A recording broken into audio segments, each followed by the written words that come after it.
Shalom à tous et à toutes et bienvenue à la session d'information sur Espérance TV. Ouvrons ce journal avec les résultats du BTS édition 2023.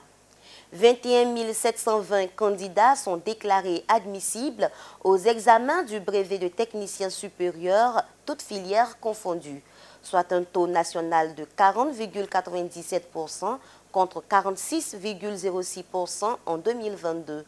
Les résultats sont disponibles sur la plateforme www.examenbts.net. Soutenir et apporter du réconfort aux populations défavorisées fait partie de la vision sociale de l'Église méthodiste unie Côte d'Ivoire.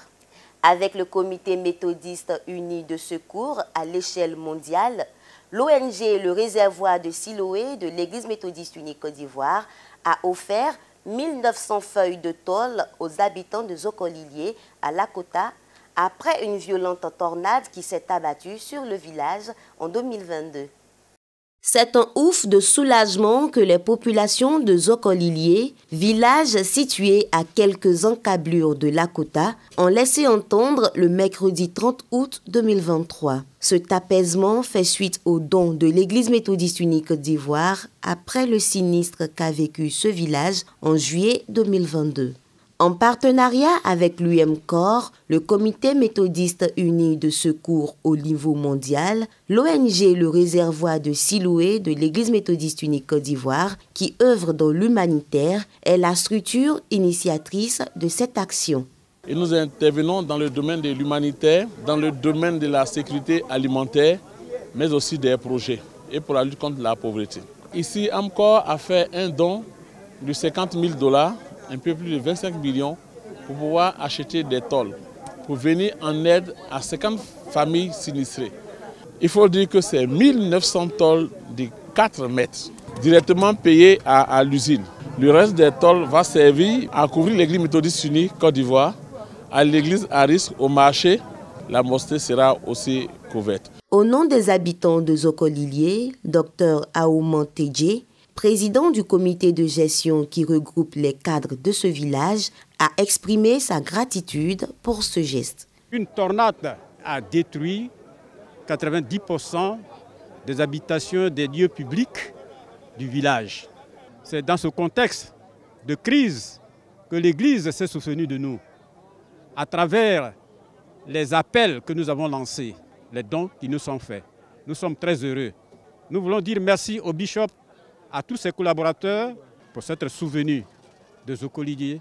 Représentant le bishop Benjamin Boni, le très révérend Jérôme Denis, surintendant du district de Gagnoa, a traduit les mots de réconfort et de compassion de l'Église qui soutient les populations sans aucune distinction ethnique, religieuse et raciale. Le bishop Benjamin Boni vous salue.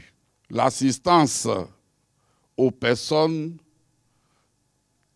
a été toujours pour l'Église l'un des facteurs de son existence. L'orage a frappé, mais l'Église a tenu à être à vos côtés. Non seulement par la prière, mais aussi par ce qui se passe aujourd'hui. Présent à cette cérémonie de remise de dons, le préfet de Lakota a salué cette action humanitaire de l'Église méthodiste unie Côte d'Ivoire, tout en invitant ses administrés à en faire bon usage dans l'union et l'entente. Cette cérémonie, c'est une belle cérémonie qui symbolise la paix, l'union, l'amour, l'entraide, la solidarité. Toutes ces grandes valeurs cardinales véhiculées par les religions, la religion méthodiste unie de Côte d'Ivoire, aucune couche de la population n'a été exclue. Tout le monde a profité de ce don. Nous souhaitons que cela soit un modèle pour les populations, pour que le lien, le tissu social qui est légèrement décousu, soit totalement recousu et renforcé pour le bien de la communauté. Engagée dans sa volonté de faire de l'évangélisation par les actes, l'Église méthodiste unie Côte d'Ivoire est toujours en marche pour le bien-être de tous. Le 27 août dernier, l'Église méthodiste unie Côte d'Ivoire célébrait les femmes avec la journée de la femme méthodiste. À cette occasion, les femmes du circuit de Bingerville ont organisé un forum pour insuffler un nouveau dynamisme à leur structure. Emmanuel Abali. La cérémonie de clôture du Forum des femmes méthodistes du circuit de Bingerville s'est tenue le dimanche 27 août 2023 au temple Bethesda de Bingerville, en marge de la 63e journée de l'UFEMUSI, célébrée le même jour. Femmes de distinction, lève-toi. C'est autour de ce thème que se sont rassemblées près de 200 femmes issues de 12 églises et 3 champs de mission du circuit de Bingerville. La révérende Cynthia Coblan, oratrice du jour, par ailleurs pasteur à l'EMUSI, Temple Israël d'Akwedo, a exhorté l'auditoire à imiter la femme de Sunem selon 2 Rois, chapitre 4, verset 10. En cette journée de la femme méthodiste, il convient de saluer et de féliciter toutes les bonnes actions des femmes métaux. Jusqu'ici, à celles qui sont vraies dans leurs actions en faveur des serviteurs de Dieu, sachez que Dieu voit vos bonnes actions. Dieu te bénira et se souviendra de toutes tes actions à son égard. Initiatrice de ce programme, la révérende pasteur Eddy Patricia, pasteur en charge de l'église méthodiste unie Temple Canaan de Begré Village, s'est réjoui du bon déroulement de cette activité. Vraiment, je rends grâce à Dieu pour la réalisation de ce qui était auparavant un projet. Il fallait que toutes les femmes se mobilisent et qu'elles puissent tenir des activités ensemble. Alors nous avons initié le Forum des femmes, où les femmes devaient être ensemble pour échanger, pour prier ensemble, pour se réjouir et pour rendre vraiment l'honneur à notre Dieu. Des temps d'enseignement, de prière et des ateliers de réflexion sur la vie de couple et l'intimité de la femme ont été les points focaux de cette convention. Des médailles de distinction et des lots ont été attribués à ces femmes pour leur engagement dans le circuit, mais aussi aux lauréats des différents concours tels que le concours biblique de prédication, le concours culinaire et le football. Le forum nous a vraiment fait du bien. Nous avons prié, adoré Dieu. Vraiment ce forum, j'invite toutes les femmes à y participer. Tout le monde gagne.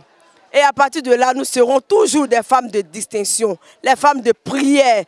Nous disons merci à Dieu pour ce forum, pour réveiller les femmes du circuit de Bingerville. Notre objectif a été atteint et nous disons l'année prochaine, nous allons faire plus que ça parce que les femmes ont vu que vraiment c'était la réalité et elles ne doivent plus rester à la traîne. Cette première édition du Forum des femmes pose ainsi la fondation du réveil spirituel de l'Union des femmes méthodistes unies du dit circuit.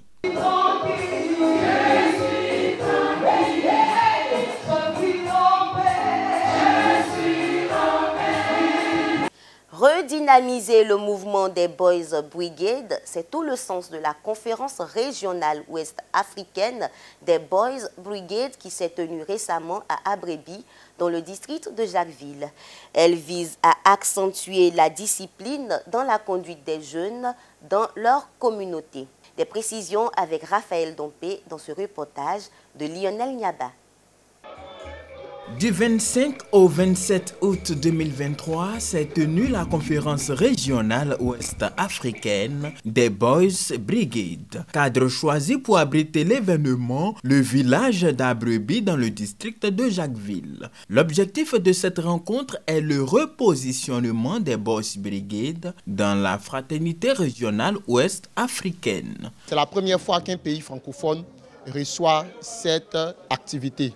Nous avons parlé de l'avenir de notre région, l'Afrique de l'Ouest, et contrairement à d'autres régions qui sont vraiment développées et qui sont en grande croissance, nous peinons à croître. Mais ici, nous sommes venus prendre des décisions pour nous aussi se mettre dans cette mouvance de la Boys Brigade au niveau mondial. Tout se passe bien et pour toute une première fois dans l'histoire de l'Afrique de l'Ouest, des Boys Brigade, plus de 10 pays se regroupent ici, chez nous en Côte d'Ivoire, pour célébrer, pour communier avec nous, pour dire que la Boys Brigade n'est pas oubliée en Côte d'Ivoire. L'activité a démarré par un culte au temple Espérance d'Abreby. Culte présidé par la très révérende pasteur Suzanne Alouko-Segui, surintendante du district de Jacquesville. Au total, ce sont les responsables de 10 pays africains qui se sont mobilisés pour ces 3 jours de réflexion en terre ivoirienne. Au niveau de l'Afrique de l'Ouest, nous n'avons pas une organisation qui regroupe les Boss Brigade, alors qu'au niveau de Global Fellowship, il y a des régions qui se sont organisées. Et le mouvement Boss Brigade, c'est la première organisation de jeunesse en tenue qu'on appelle les pionniers de l'uniforme. Et cette organisation appartient à l'église méthodiste dans le monde. C'est un mouvement éducatif et confessionnel. S'appuyant sur le texte de Daniel chapitre 1 verset 1 à 8, la révérende Catherine Achi, épouse Troposu, a exhorté les Boys Brigade à recourir à leur tradition tout en privilégiant la parole de Dieu. Dieu veut que la jeunesse revienne à la racine. Et surtout que le thème de cette année, c'est Église et tradition, que la jeunesse méthodiste revienne à cette tradition-là. Acceptons de marcher avec Dieu dans ce qu'il nous a donné, qui est propre à nous. Et la jeunesse africaine en général a besoin de revenir à ses repères. Cette deuxième édition de la conférence ouest africaine des Boys Brigade s'est achevée par une parade à l'église méthodiste unie Espérance d'Abreby.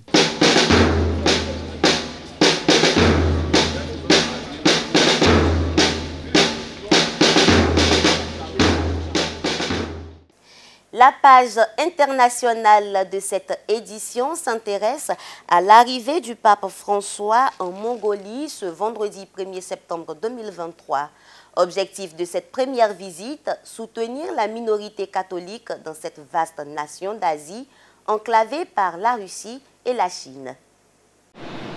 C'est la première visite d'un pape en Mongolie. Le pape François est arrivé dans la capitale Oulan-Bator pour une visite considérée comme un geste de soutien à l'égard de la minuscule population catholique de ce pays à majorité bouddhiste. 1400 fidèles pour 3 millions d'habitants, 25 prêtres et 33 religieuses seulement. Cette visite est cruciale pour l'amélioration des relations du Vatican avec Pékin et Moscou. Les deux puissances voisines de la Mongolie n'ont pas encore invité le pape.